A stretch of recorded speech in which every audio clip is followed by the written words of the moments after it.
Hello and welcome to the Y Factor. We're back after about a year and a half break. You know, it's a show where men can be men. We talk about relevant issues, and we have some pretty interesting guests along to help us on our journey. Sitting beside me here is Donald Lewis, my co-host. Donald, you want to say hello to America and all of public access TV out there? I'd like to say hello, America, to all public TV.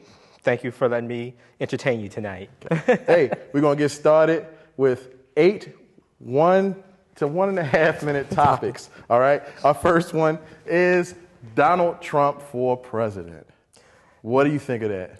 Donald Lewis for president is what I think about that. What's that supposed to mean? If he could run, I could run. Okay. I agree with that. Donald Trump has been a man that has had a history of just running stuff into the ground. I totally agree. Like I don't understand. Like you read his biography. He talks about how he went bankrupt, got the money, started another company, and go bankrupt again. Right. So our nation's already in a debt. He might run America like he runs a business, bankrupt us, and start us over again. Yeah.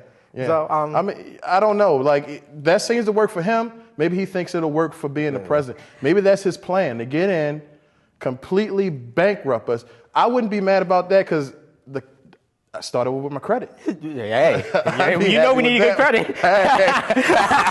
I'd be happy with that one, you know. But, you know, this dude has notoriously run things into the ground like a football league, the UFL. I mean, unbelievable. That really is unbelievable. And you know what? Like, speaking about NFL, like, I don't understand. What's up with the lockout? The lockout is something that is truly pissing me off.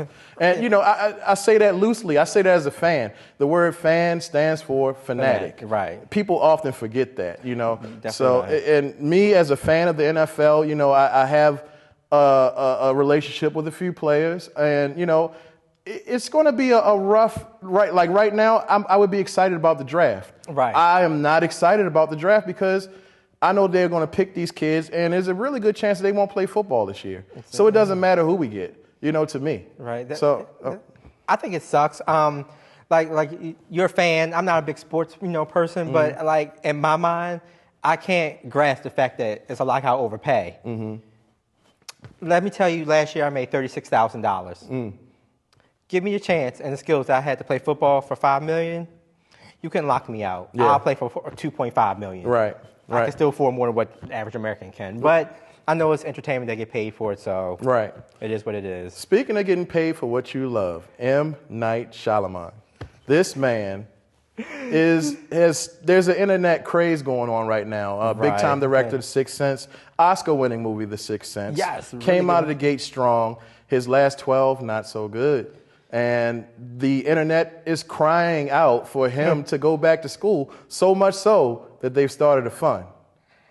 I don't know how I feel about that. Like, I'm going to start a fund with my money to send somebody who has money, who is successful at his job, back to school. Am I hating? Am I jealous? This sounds like jealousy.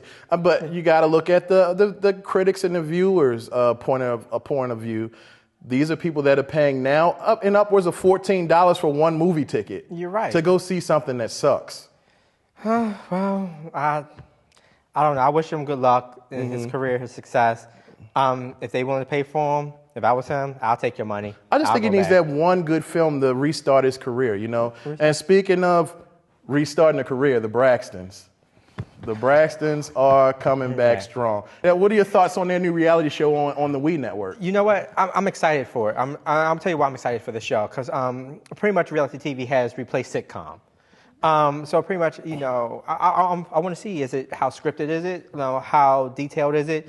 Is it entertaining? I mean, everybody wants to know about Stars Live, so that's what you want to do. My point is, I'm really curious how Ms. Braxton is going to use this to support her son, because everything she's done lately has been about autism. So I'm curious to see how that goes and to see some good stuff. Yes, I mean, when all else fails, be safe and make a reality show. It's all about being safe these days. People want to protect their money, and one of the safest way to do so and get your word out is to do a reality show. And speaking of safety, safe words, Rihanna likes S&M.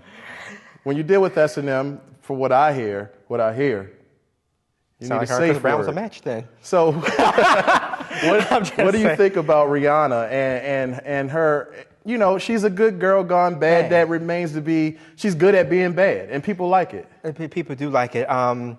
What they say, bad publicity is good publicity, or any publicity is good publicity. Mm-hmm. I think that she's competing with attention for Chris Brown now, because his image has totally changed. He's a badass now, and we all accepted it. Blonde hair and all. Do you believe in his blonde hair? So Cisco did it. Why can't he? I don't know how I feel about Rihanna. Like, her family's, pretty much slutting her out for her money, selling pictures of her.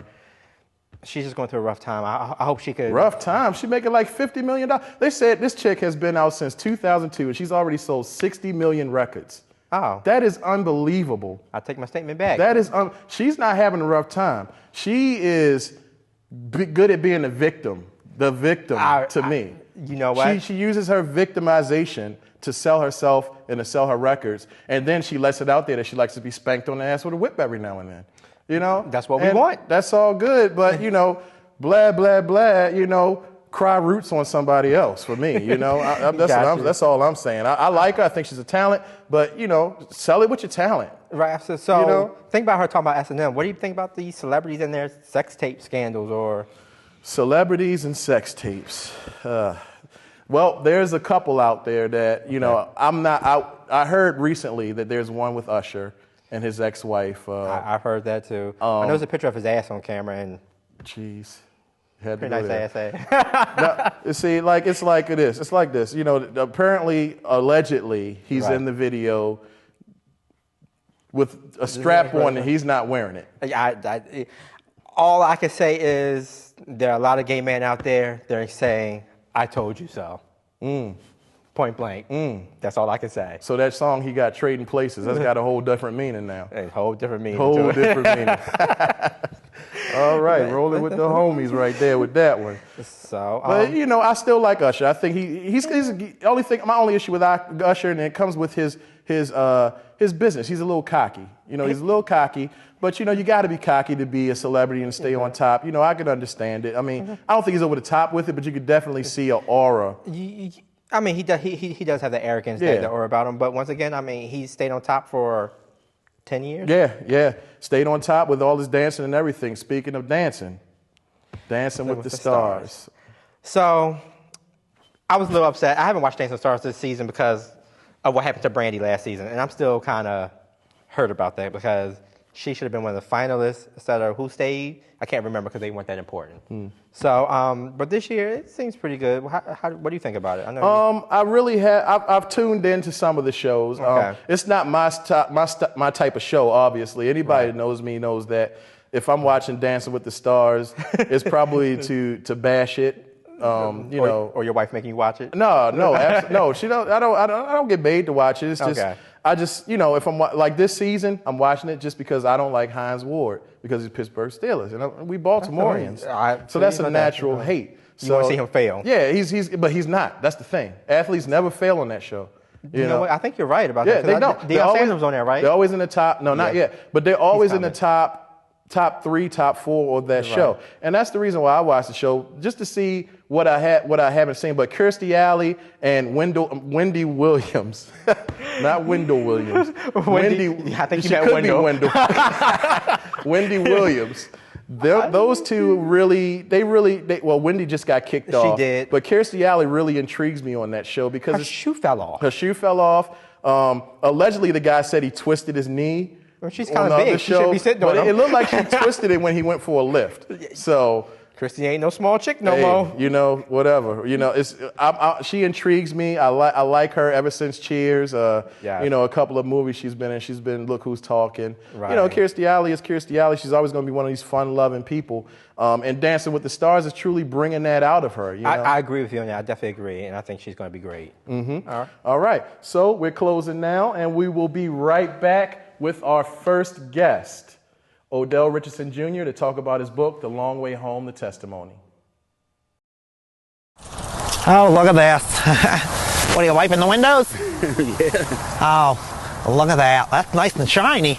Well, it's a 78. Yeah, it's looking good. Looks really good. Yeah, it's got original paint, too. And Yeah. people that owned this thing before me must have put the thing away in its Long Island, New York garage every day of its life. Oh, go figure. Look at this. Oh, look at Got this. it for $700. It's real clean. You can work on it. It's the things are not packed real Right, close right, right, together. right. There's still a lot of room to work on it. So with Yeah. that consideration, Right. you know, I'll go down. You still do it. Park that $700. Park that. Look at this. Look at that. Yeah, sure. Yeah. Look at this. You know, when I see a car like this, first thing I do is I say, would you look at this? You know what I mean? Yeah, sure. Oh, would you look at this? Yeah, well. Would you look at that? Yeah, there's a few more blemishes on the car. Oh my gosh, just look at The it. car is not perfect. Just look at it. Just look at it. Yeah, well. What the heck is that? Oh, look at this. You got me running all around the car. Yeah, the only. Oh, would you look at that? I'll put that Just on. look at I that. can't pull it out either. I'd have to drill it. Would and you just yank look out. at it? Yeah, it's sad. It's the only mark. I on mean, the just car. look at it. Yeah, I mean, just get a look at that. a cop did that. A cop. Oh, where is he? I'd like to look at him. Went over and tried to fight it. Yeah. They told me we're not required to post warnings here in New Jersey. Oh, would you look at that? It's a Listen, I got police pulled state. over in Jersey twice for not wearing a seatbelt in the passenger Oh, seat. yeah. In the passenger Oh, seat. really? And got a $40 Oh, ticket. yeah, I right. said, Well, would see, you look at that's this? the way they got Would no you tax look at base to this? generate- Would you look at it? I was so mad. Basically, they got to earn their money the old-fashioned Yeah. way. Whenever a cop writes you out a ticket, the first thing you do is you take the ticket and you say, would you look at this? You know what I mean? Yeah, well, if I'd have done that, the cop did it and I wasn't there that night. Yeah. You should have said, look at this, and that would have probably got you off if you told him to look Well, at it. here's the thing. Yeah. I went over there the first time to look fight at this. it. Yeah, you got to look at it. And Yeah. the cop Look at wasn't this. Yeah, there. right, because he had to look at it first. He didn't show up. Yeah, the because he had to first look time. at it, You know because he had to what look at this. You know what the judge did? He probably told you to look at it. Postponed Oh, the son of a... case. He probably had to look at it and say, look at this. And I asked him the Yeah. second time I went. And then he- yeah. See, I figured I was just going to get off. And then he until said, the look judge at it, told right. me. And he said, I look at this. And I asked the cop, where Yeah. were you the last time? He The said, last time he "I said, look rode- at this." My guess is He probably did that. he Oh, would you didn't look do at it. this? He Oh, did would you it look with at the that? door of his Oh, ride look or at that. What an whatever the idiot. case Would you look at was. this? Oh, The look at next that. day I go Look at out, that. Look at and this. I'd have to drill it out. I've tried getting under here. Oh, would you look at that? You got Pulled my under? wheel, Yeah, pulled look my at that. wheel off. Look Tried at to that. get from behind Look at me, that. and you can't do it. Oh, look at this. Look at that. Yeah, Look at see, this. And if you tell that to the cops, at that. they're not going to give you any Oh, consideration. look at that. You got to look at it this way, okay? You just got to look at it. That's all you can do anymore. Yeah, I looked at it as right, and I see, you know.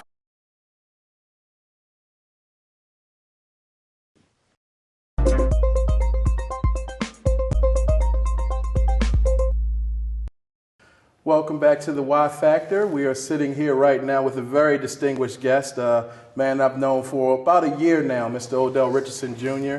And he's joining us because he wrote a book that, you know, is changing people's lives and has a very powerful message, The Long Way Home, The Testimony. Welcome to the show. Thanks for having me. Thanks for coming. Thank you. Thank you. Thank you as well. Now, tell us a little bit about the book. What made you write it? A Long Way Home. It's a story about my life, the true story of my life. Everything is in this book is true. Either I lived it, experienced it, or got knowledge of the information inside of it firsthand from those who took part in, you know, some of the experiences of my life as well. This started back in '04. I've always liked writing. I used to write when I was 12, 13 years old, throughout, you know, my first years in high school. But I got away from it a little bit, hanging out a little bit too much in the streets and playing basketball, which I love to do. And I got away from it, but I've always liked to write and was always a fan of English. So I picked back up on this in 2004 with the hopes of telling my life story as a film. So this is written as a film. And I wanted to someday, you know, push this over and hopefully get the film done. Now, I've read some of the book. I haven't read it all, but I've read a good portion of it. And there's the book is about your lifestyle when you were growing up that dealt with you know, drug dealing. Exactly. For the most part. Yeah, it's just my whole life story from top to bottom, from childbirth to about 2007. I think this story ends off. I'm currently working on a second part to it that picks up from '07 to the present. And yes, it deals with a lot of the decisions I made and some of the poor decisions I made living out in Northeast Baltimore. Got involved with drugs. I sold drugs in Baltimore City and Baltimore County from 1990 until 2005 when my luck ran out, ultimately. What do you mean your luck ran out? Well, I got arrested on a second felony count in Baltimore County, and that was it, and I was faced with 10 years, no parole, and by the grace of God, I sit here with you guys today, and to find out more information, you might want to read it. I don't want to give the whole story away, but it's quite intense, and that was the last time I've had any experiences with illegal substances, 2005. Okay. Yeah.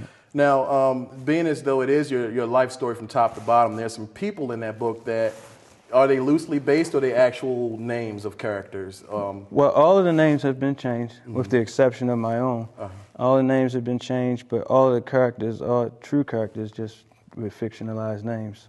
But like I was speaking with Donald earlier, there's several characters, and like you said, we've been dealing with this for about a year now, who were alive when this came out, that are no longer alive. So we're trying to get this movement, this positive movement going, so we can try to do our part to slow that cycle down. Yeah. Donald? So, like, the book itself, like, to me, is a great inspiration. One of the things that's a great inspiration about this book is that, you came to realize that God, like your gift that was given to you from God. Exactly. This is a spiritual journey for you, as well as writing this book. So how has writing this book, like, helped you become the man that you are today and help other people as well? Exactly. It was a big release for me. It was, I like to call it like my thank you letter to God. I use it as, that tool. It's not about how many you sell or how many people get it.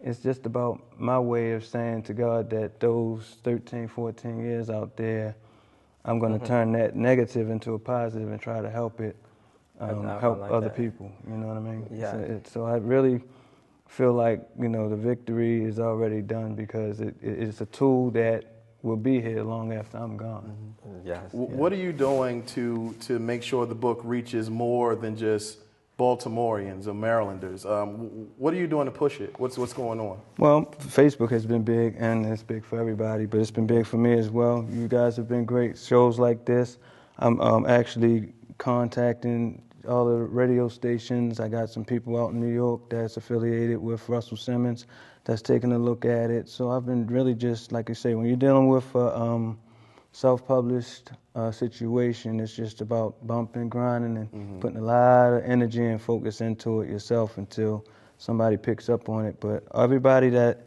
has read it, I got good feedback. The story is undeniable, and it has helped some people out. Yeah, it's definitely real. I'm sitting here looking. It reminded me how thick it is. You had a lot of thoughts to put into that thing. Yeah, it's the new War and Peace. It looked like over there. that surprised me. You know what I mean? I was like, when I wrote it, I was like, it's a lot of pages handwritten, but once it get printed up and edited and done like that, I figured that it would shrink, but I didn't. Yeah, that's the thing. It didn't shrink as much as I thought. When you write papers, you're thinking like you write it front to back. You think this is nothing. This is nothing. And then you go to print it out, or you go to type it for your whatever you need it for. You realize it's more than you thought it was. It's more than I thought it was, and I took out so much, which was Save it for part two. Yeah, I did save for part two. Some stuff that I took out, stuff that I went back and said, that's not necessary. But it's big. It's pretty big. But I really did leave in there what I thought would be vital and important, and I tried to make it so every chapter had something real important to say. Let's talk about your hopes for it becoming a movie. I'm sorry. Did you have something to say?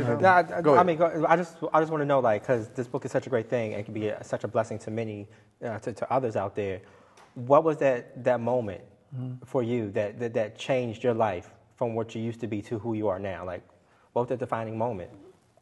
What you mean, as far as writing a book? Or? As far as writing a book, as far as what moment did you say, I got to turn around, I got to stop this? Yeah. Well, I was telling him, my conscience kicked in because I experienced a situation when like I said, my luck ran out, but it was just, my conscience had kicked in when I was still hustling in 2005. You see what happens to your friends. There's so many people that's passed away in this book who lost their lives in this book. And you finally get to a point where you get sick of yourself. Like, I'm sick of this. I mean, everybody was, even some people be like, I can't believe you ever decided to do that or decided to do this. And, sometimes I would look back and say, it's more to life than this. It's more to me than this. And, my conscience really started wearing on me But unfortunately for me, at that time, I was moving too slow as far as changing my life. But I was making changes, like, I'm going to do this and do that. Because actually, when I had got arrested, the police had actually took a lot of my notes and my information that I had with me. Because even though I was riding around up to no good, I still was taking notes and penning stuff down for the book, and they took it and I had to start over. But yeah, it was. Oh, go ahead. We got about 30 seconds left. So if you want to go into where people can find your book, where they can buy it, what you got coming up, please take your time. I revised this. The revised edition will be available next month, the end of next month, early June, and you can get it on authorhouse.com. It's the self-published company I'm with. You can get it at barnesandnobles.com, borders.com, and amazon.com. All right. Thanks for joining us. No problem. Mr. Odell Richardson No problem. Jr. Anytime. Always a pleasure. Nice to meet you. Thank you. Your inspiration. Thank you. We'll be right back with our musical guest. Street Scott. Well,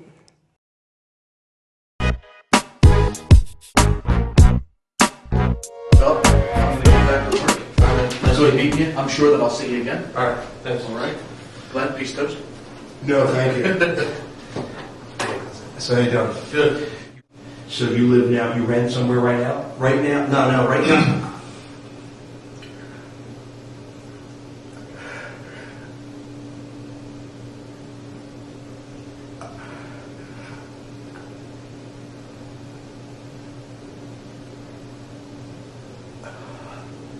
Okay. Hey, what's up? You okay? Yeah. Where am I? You're in a mortgage place. I'm sorry. See, what happened was I was married, and then...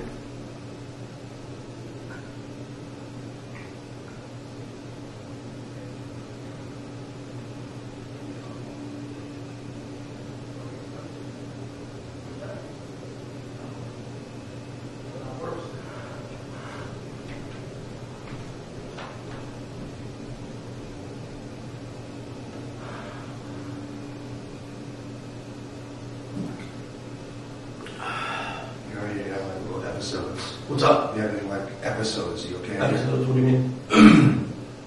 You don't realize what's happening to you? Do you have a condition? No, I'm fine. Are you all right? Yeah, I'm fine. Okay. I just daydream once in a while. So. Okay. All right, no problem. What was the question again? I I heard of was it buyers or closing costs or something like that where they assist you? Seller's concession. Right. Now I have a friend.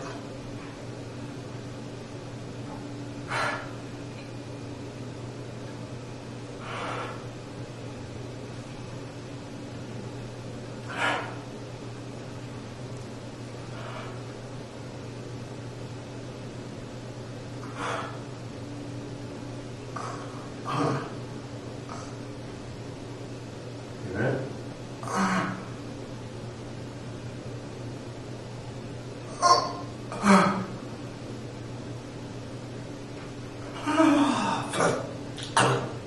You sure you're okay? What's up? You sure you're okay? Yeah. You keep having these episodes where you... No, I'm just like looking out the window and thinking like, 'cause sometimes I get sidetracked, so I do it, space out for a second. But Okay. you know what? Can I use the bathroom again? Please, go ahead. Tony, show me where to keep it. Okay, cool, yeah, the key's hanging right there, it's right on the left. All right, I'll be right back. Okay. What? What? I'll tell you after. What do you mean? Tell me. You didn't see these episodes that he's having? He's nervous, man. Like, No, he's he'll freeze. do you think he's sick?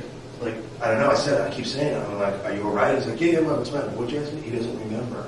Because sometimes I just look and space out a little bit. But dude, I'm telling you, it's really bad. I don't think you realize what I'm saying. He'll go like this.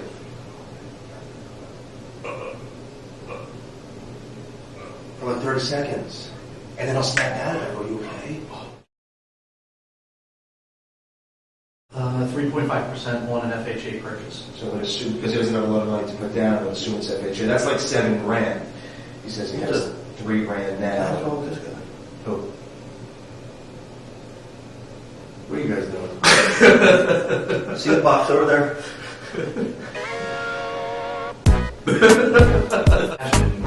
It would work out great. I do these things to you because I love you. No, it's cool. At one point I was just like, come on, just stop, but I didn't want to be insensitive. No, dude, you were totally insensitive to it, man. Oh, right. Good job. Say hi to the camera, man.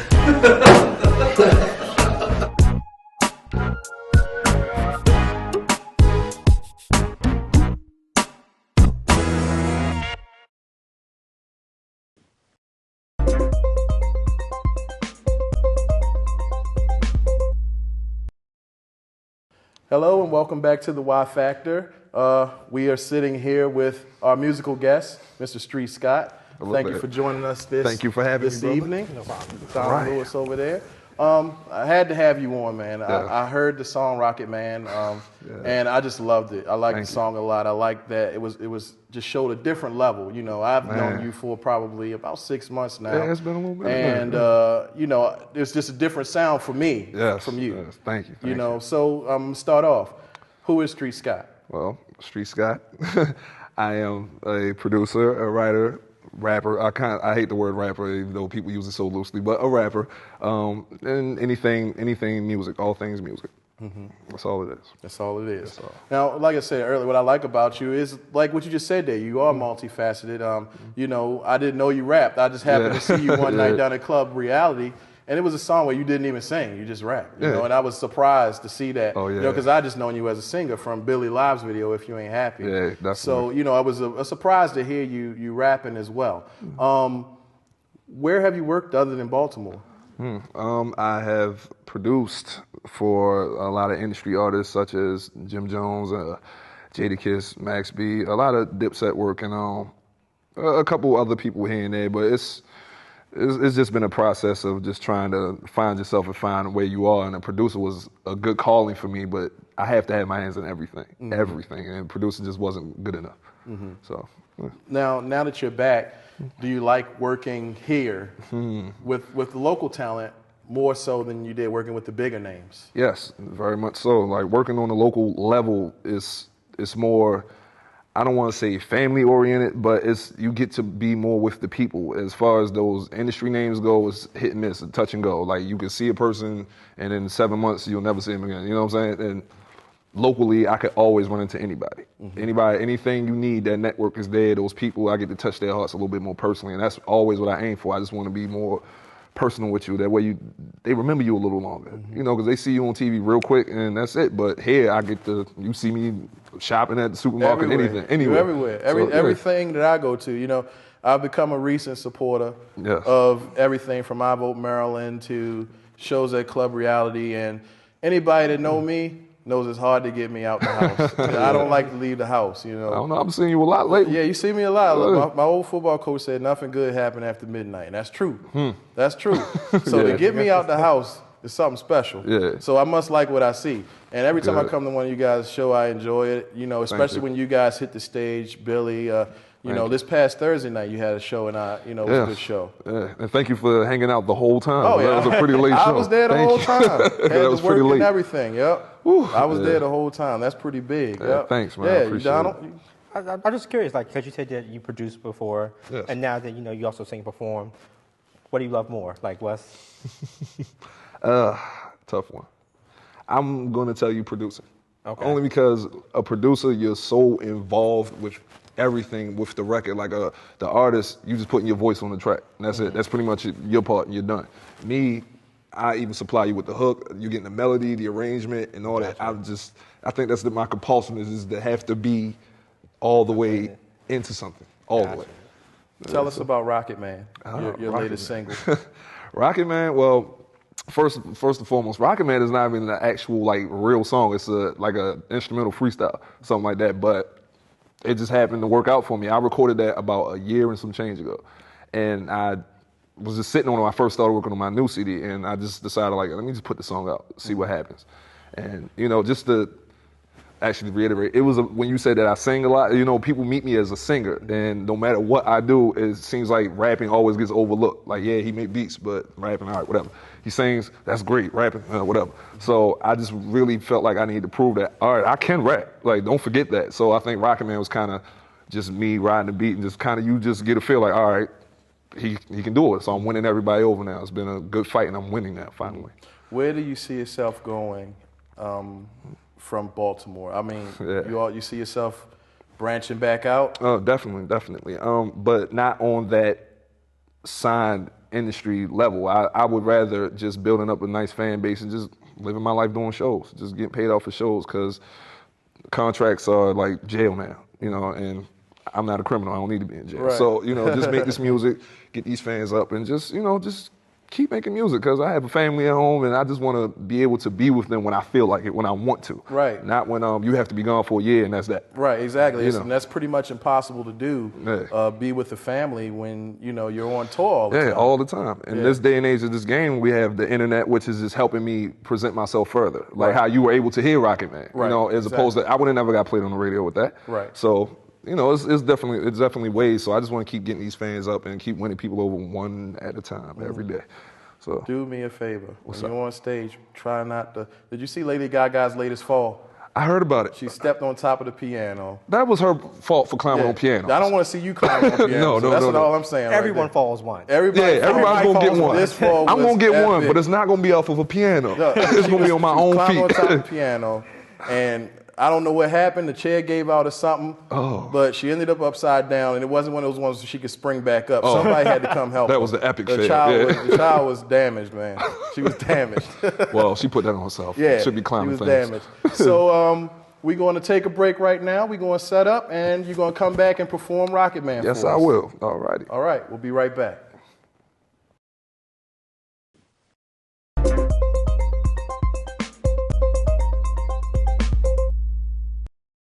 Hello and welcome back. We just got finished speaking with our musical guest, Street Scott. We will now be blessed with his newest single, Rocket Man. What's happening? It's DJ Craig O'Gittums, Team Austin Trap Rock representative. And let's get into that hit single by my man Street Scott, the TAG General, Rocket Man.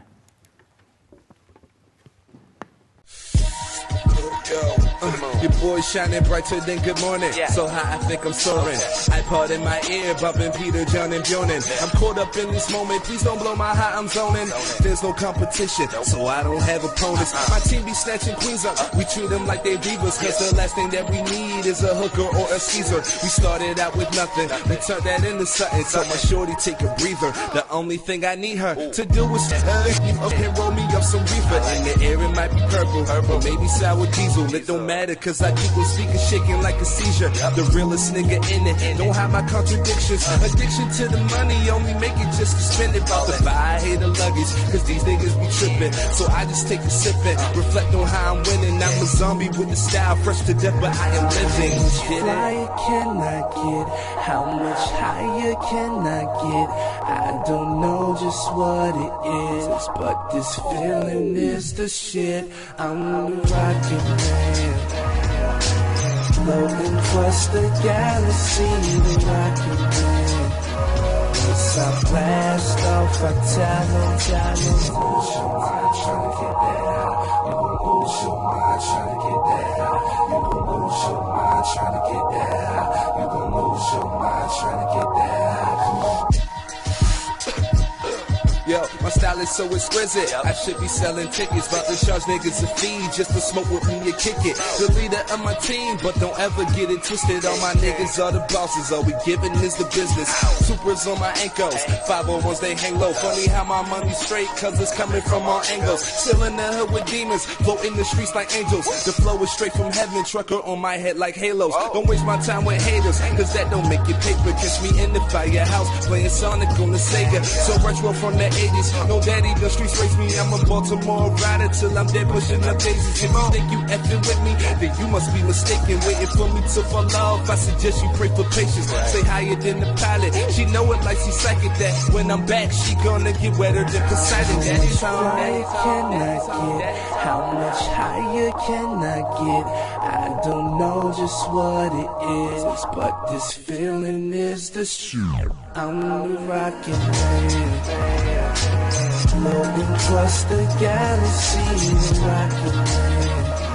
Yes, I blast off, I tell them, lose your mind, trying to get that high. You gon' lose your mind, trying to get that high. You gon' lose your mind, trying to get that high. You gon' lose your mind, trying to get that high. Come on.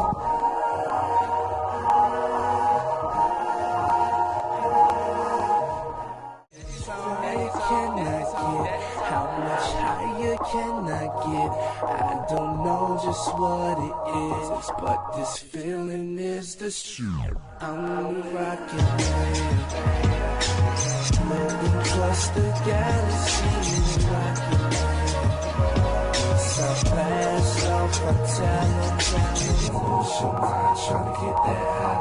You gon' lose your mind trying to get that high. You gon' lose your mind trying to get that high. You gon' lose your mind trying to get that high.